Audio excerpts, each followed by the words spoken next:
Would anyone like to share what we heard until now? Why is this day important? There were four reasons which were discussed until now. One reason was today is the appearance day of Vishnu Priya, Sri Chaitanya Mahaprabhu, Prabhu's second wife. Beautiful. Thank you, Prabhu. And what temple is associated with Vishnu Priya Devi?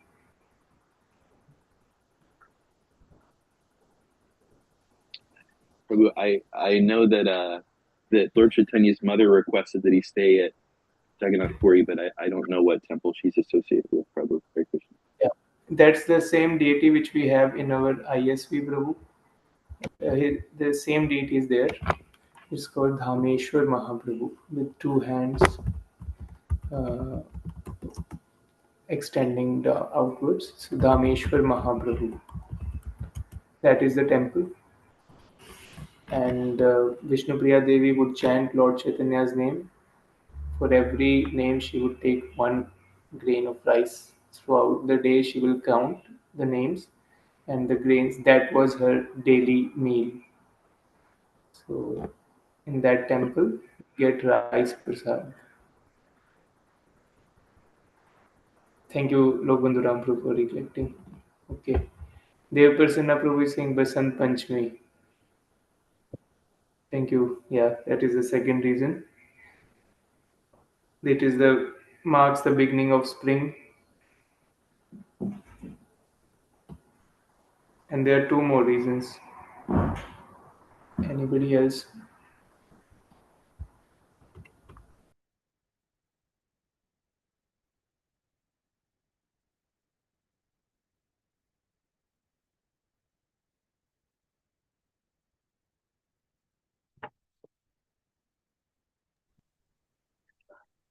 I can think of one if nobody else can. I'd be nice if somebody else could.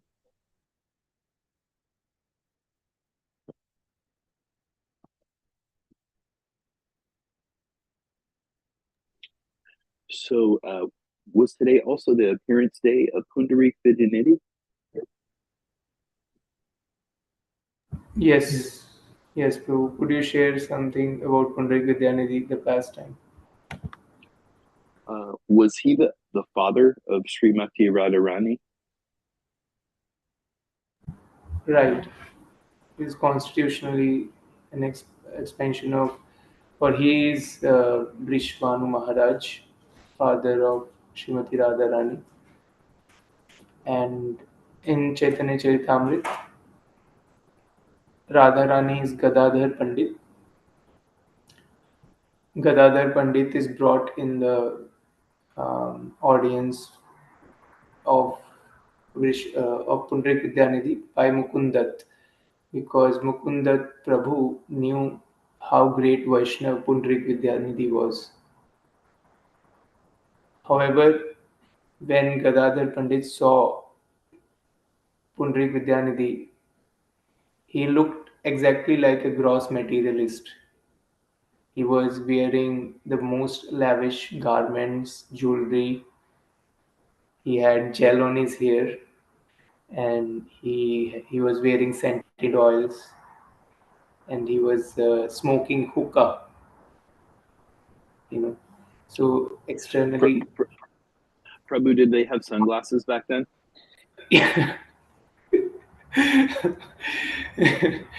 maybe something even better than sunglasses. Yeah, and the servants was fanning the Pundarik Vidyanidhi. He was lying down in a Vishnu pose, on a big sofa. So that is how the other Pandits saw Pundarik Vidyanidhi. So Mukundatta could understand the feelings of Gadadhar Pandit, and he immediately recited the verse of Lord Krishna's mercy for Putna. Who could be more merciful than Lord Krishna? He gave the position of mother to a demoness who came with the desire to kill him with deadly poison smeared on her breast. As soon as Pundarik Vidyanidhi heard this verse, He went into complete ecstasy. He threw away everything. He was chewing that beetle net. He threw away that plates. He was throwing away those pillows that he was lying on, and he was crying and dancing and rolling on the ground. Oh Krishna, Krishna, Krishna. So Gadadhar Pandit, when he saw the symptoms on Pundarik Vidyanidhi, he realized his mistake and he wanted to ask forgiveness. And Mukundatta suggested him that he should take initiation. I think it was Sri Chaitanya Mahaprabhu who recommended Gadadhar Pandit to take initiation from Pundarik Vidyanidhi. So Gadadhar Pandit received initiation from Pundarik Vidyanidhi. Very nice. So there's one more reason we have left. Anybody else on the call would you like to share? This is also disappearance day of an important acharya in Gaudiya Vaishnav parampara. He is known as a Rasika Bhakta. His commentaries are most beautiful. He presented the commentary of he presented the prayers of Queen Kunti like a dialogue. Do you recollect the name of the acharya? Anybody?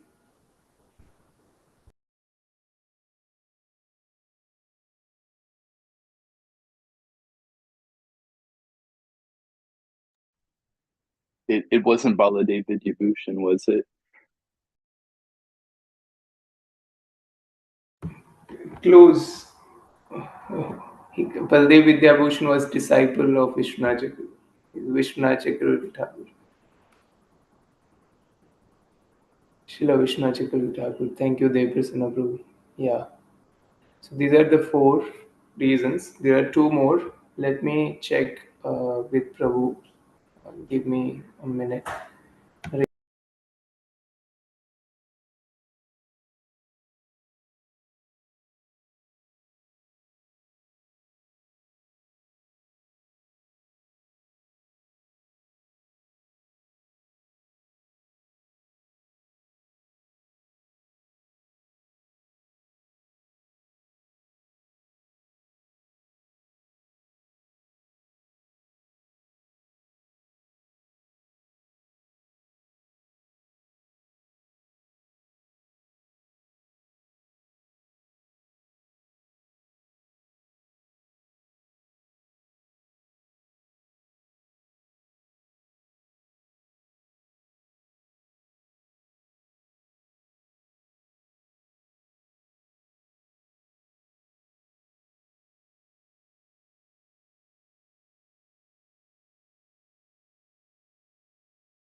Prabhu is joining back. Actually, he did not realize that he got dropped off. But he was speaking until now. I missed a lot of it. I should have called earlier.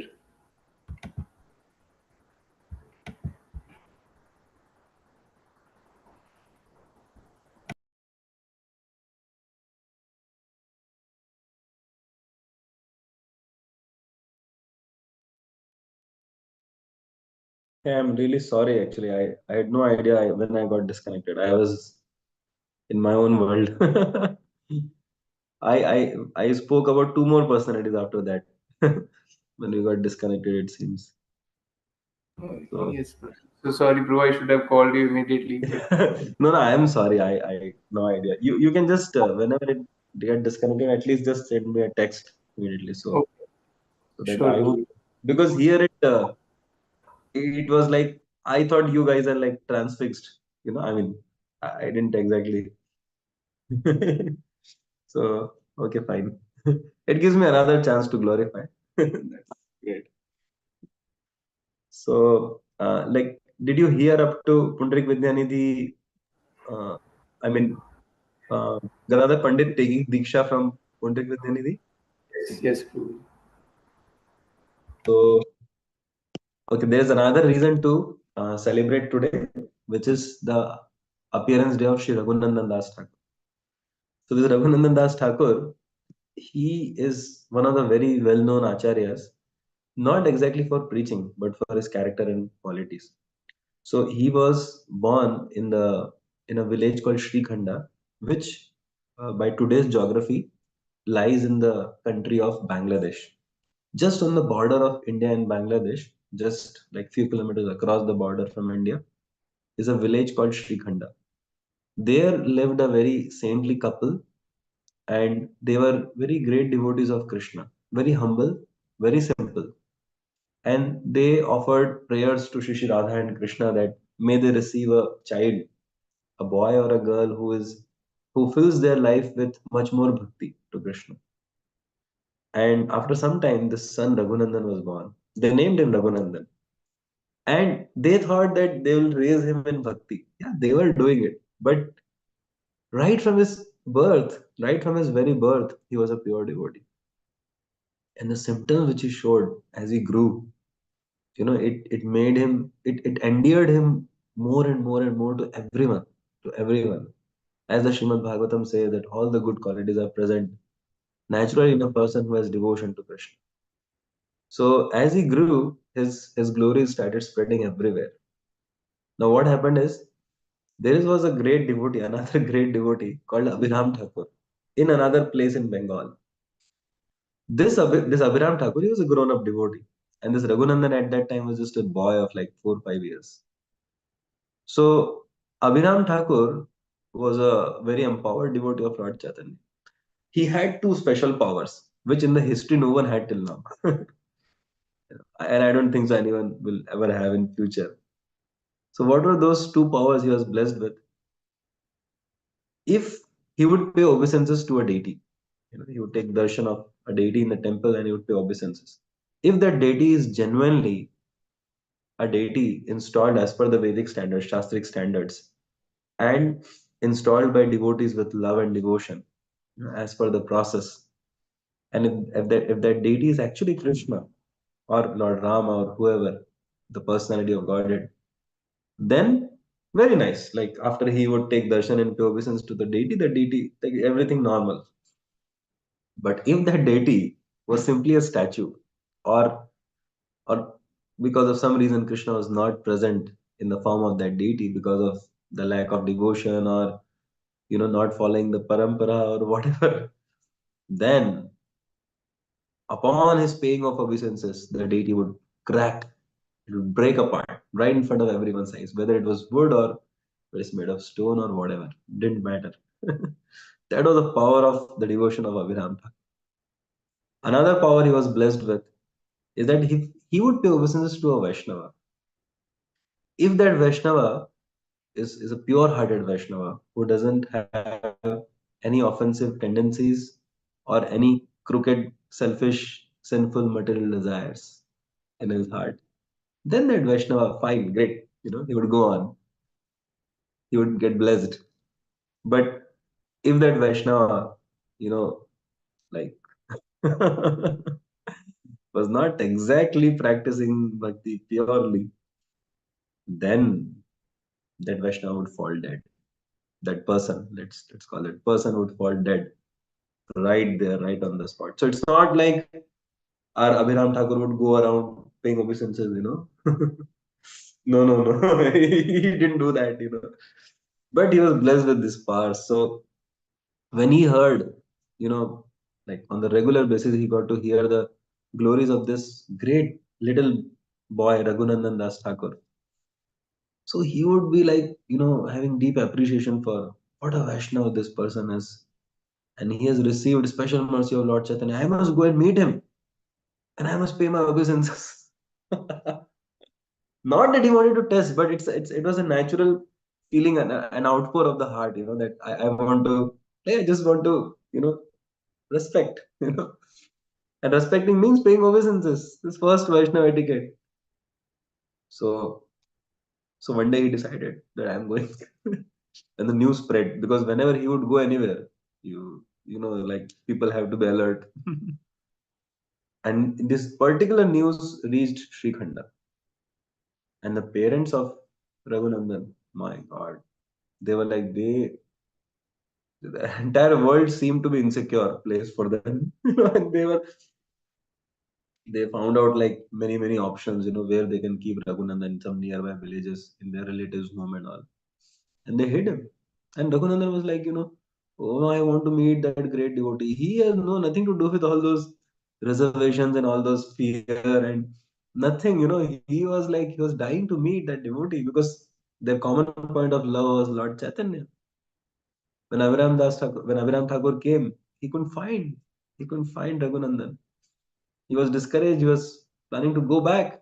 And suddenly, from a direction, Raghunandan comes running because he found a way out. He wanted to meet this guy too. And when they saw each other, immediately they paid obeisances. And Raghunandan survived. So that glorifies Raghunandan Das Thakur's uh, great devotion, actually. So this was a way of Lord Chaitanya to glorify. And there are many other stories of Raghunandan, how Raghunandan once, like he was offering bhoga to the deity of Lord Radha Gopinath. There were deities of Shri Radha Gopinath in his home or nearby his home. It's not described. So his father had to go out. He would like offer the bhoga. So I'm just cutting the long story short. So his mother gave him the entire bhoga plate, and when he actually offered, so he said, Gopinath, please eat. So, I mean, the science is like transcendental, right? Just like you send a message from your WhatsApp, So it is sent, but it is still with you. Like nothing changes, okay?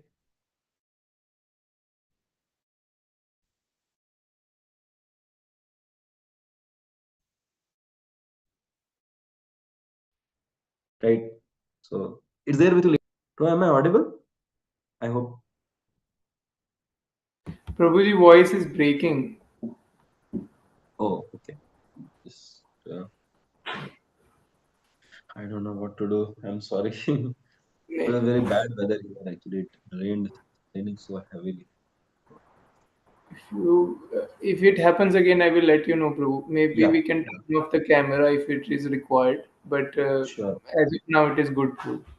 Okay. So I was sharing how Raghunandan went and offered to the deity, to Gopinath, that please eat. And Gopinath was like, okay, fine. I mean, you know how the deity has taken, like, right? Just like our WhatsApp message, you send it or you send a mail, but still there right in front of you, but it's gone also. It's gone in a moment, in a flash. So if it can happen on the material platform, how can it not happen on the spiritual platform? That's way different. But Raghunandan, he didn't know all this. So he was like, Gopinath, please eat. It is still there. He started crying. Gopinath, please eat. And Gopinath, he is wondering why this little child is. Finally, Gopinath spoke to him. Arey Baba, I already ate. I'm done with it. It's prasad now. How have you eaten it? It's still there. Arey, don't you know?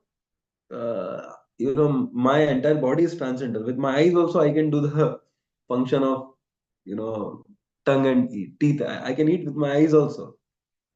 Say, I'm a little child. I don't know all this philosophy. For me, eating means this should vanish. It should go into your mouth. My God, Gopinath was like, "Arey, who is this guy?" So the deity of Gopinath sat down on the altar, got down like, from the standing position, sat down and right in front of Raghunandan's eyes, ate up till the last morsel. And then this guy was, Hari Bol, now my father will be happy. It's like Kautukhanma Prabhu having the stack of books and going out. And till the last book, he's like, so then after some time, like his father returns back, probably the next day or something. So next day also something similar had happened. And his mother, he asked his wife, like, okay, what about Prasad? She said, I'm cooking again. So cooking again means you must have cooked, na, till now. What about that? Are that your son? He ate everything. Huh? How can he eat everything? And he should be eating with us? Are that since last couple of days he's behaving strangely. Whatever I gave him to offer, he ate. Then he went and asked his son. His son said, Hey, Gopinath ate, na? You told me to offer to Gopinath. I offered. He ate. Father said, you little whatever. Father's feeling angry actually. So the Bhagavatam says that his father thought, okay, let me trick him. Hmm? So his father said, okay, see, I have got one special laddu from where I went. Now this laddu also you offer to Gopinath because this is very special. So this was like a new offering. Okay. So then he puts the laddu on the plate, puts the tulasi, does the achman, goes to Gopinath's altar and puts it there. And then he says, Gopinath, please eat. So actually his father was hiding behind a pillar just to see. You know.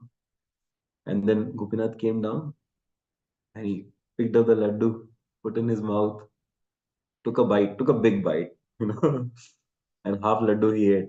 And he was relishing it. And his father, whose name was Mukunda, he was hiding behind the pillar. And in ecstasy as well as in amazement, he was like, ooh, and then he fell unconscious. So that made sound. Immediately Gopinath became alert. Oh, somebody is here.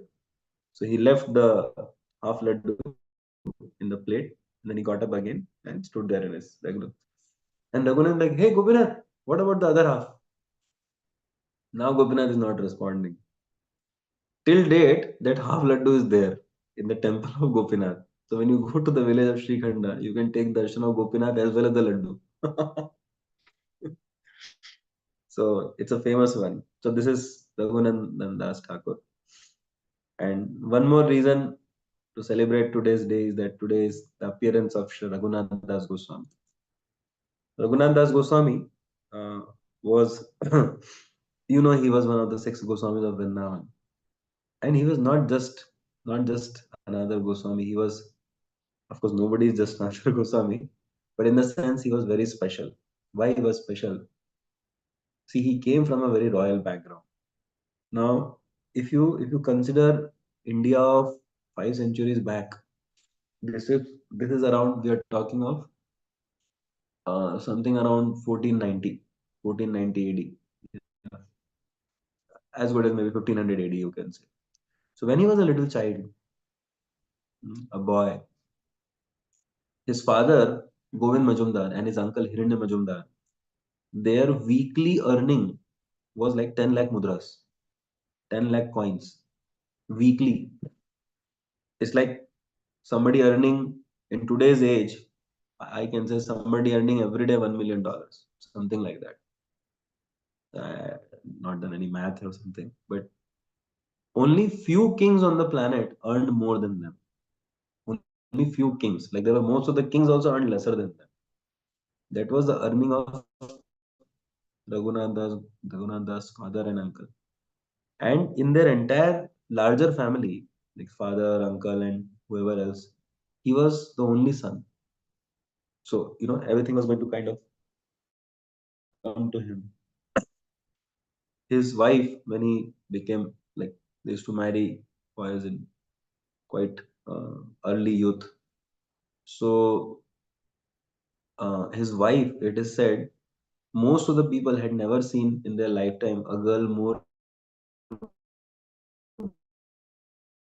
beautiful than his wife, kind of wife he had. Prabhu, it is breaking, and the voice is breaking. Oh, it's again breaking.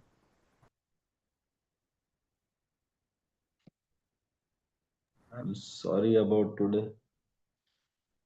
Is it is it better? Any better Yes, now? yes, Prabhu. Okay.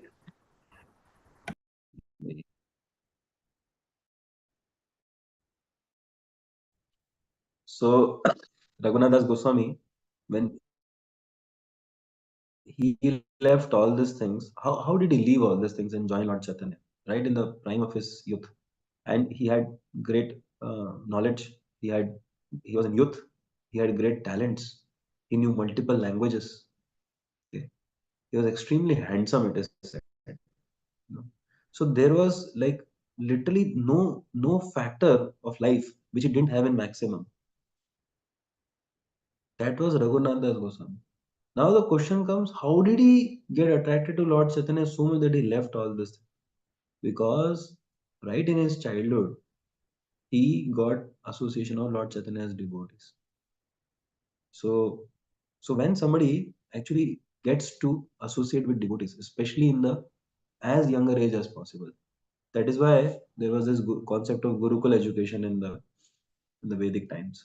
You know, so because in the early days of one's life, as in one's formative years, the culture, the values, the lifestyle, the habits, okay, the desires, the thoughts, you know, everything actually is highly influenced by the by what we see, by what we experience, by whom we associate with. So children are like very impressionable, and therefore children or teenagers and finally the youths. That is the age of learning. That is the age of getting molded. So somebody asked Srila Prabhupada, why in your Hare Krishna movement, in your ISKCON, most of the people are young. Why is like that? You know, Prabhupada said, why in your universities and colleges, all are youngsters? They said, you, that's the age of learning. Prabhupada said, exactly. Somebody asked Prabhupada in a university program in America, why Swamiji you are wearing this, this flag like Shikha, okay? And why you are having this tilak? Why you are having this? So Prabhupada gave him a counter question because Prabhupada saw that his attitude was not that of inquiry, but that of challenge. So Prabhupada said, why do you have this tie around your neck? So he was wondering. He also started thinking, why do we wear tie? I don't know. Like so he obviously he could have said like because everyone does because he got his answer. That first you find out why. Of course, Prabhupada could have answered him, but Prabhupada so he was not. He had not asked in submissive spirit. He had asked in kind of rejecting or challenging spirit.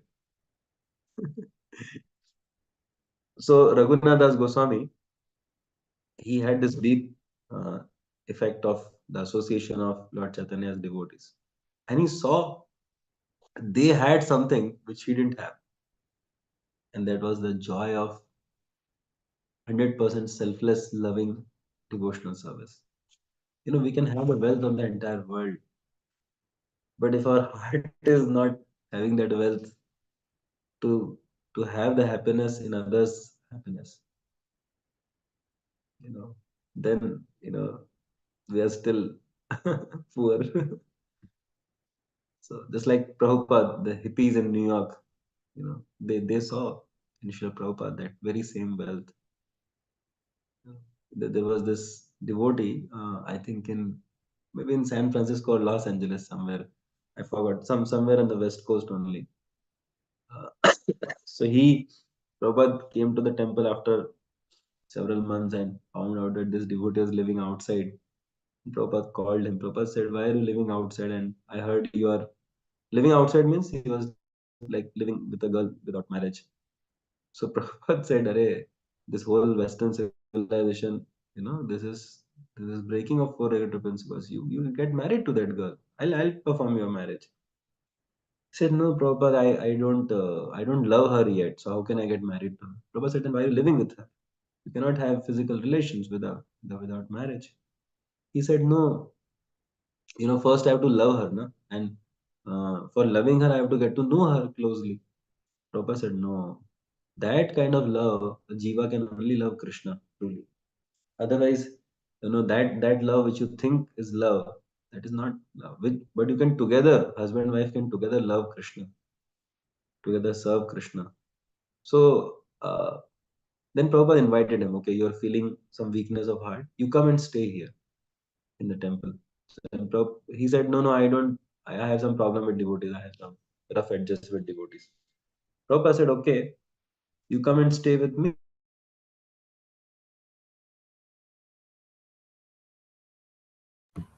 Hare Krishna, bro, we are not able to hear you.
Hare Krishna, will stop the call for today here because Prabhuji is having some network problem.